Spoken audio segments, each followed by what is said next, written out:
je suis le chef de cuisine du grand bateau qui est le Spinnaker à Port-Camargue, qui officie en plein milieu du premier port de plaisance d'Europe, où nous avons un hôtel de charme avec un restaurant, un grill autour de la piscine. Donc c'est suite au contact que nous avons avec l'ARIA que nous avons travaillé de concert avec la confiserie du Tech pour essayer de monter du mieux possible la Lollipop Pink Lady.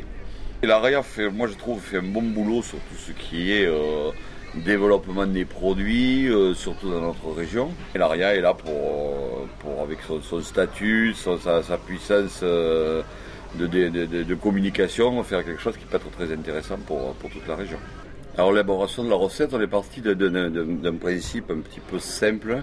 On est parti sur le grand principe que tout le monde a goûté dans sa vie, c'est-à-dire la pomme d'amour, la pomme rouge qu'on a dans les fêtes foraines, qui craque et dessous avec cette pomme bien juteuse qui amène un goût entre le côté sucré et le côté frais qui est assez intéressant.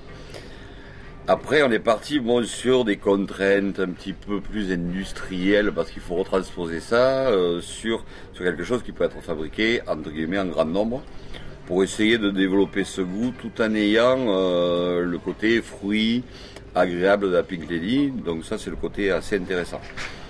Donc on est parti sur la pomme d'amour revisitée et retransformée avec une façon un petit peu moderne. On sait que maintenant on colle beaucoup avec des algues parce que c'est très naturel. Et donc on est reparti sur la pomme et on l'a montée comme une pâte de fruits très légère et très fruit, collée à l'agar-agar. Et le dessus ça avait un côté un petit peu enfantin pour changer un petit peu du croquant de la pomme d'amour rouge. Là on a fait un pétillant, vous savez, c'est ces sucres qui claquent un petit peu sous la dent comme il y a dans les bonbons des enfants. Et avec l'industriel, on a trouvé que cet accord était assez intéressant et pouvait être retransposé en grand nombre. Un petit mot de conclusion, j'en avais un qui était parfait, mais il va y avoir une consonance politique. Je vais dire manger les pommes, mais je crois que ce ne serait pas le premier à le dire, mais je pense que c'était un bon slogan. Maintenant on peut le dire puisqu'il est en retraite, mais c'était un bon slogan, manger des pommes sous la forme crue, sous des pommes rouges dans des fêtes foraines, ou éventuellement quand ce produit sortira, qui s'appellera Lollipop Pink Lady.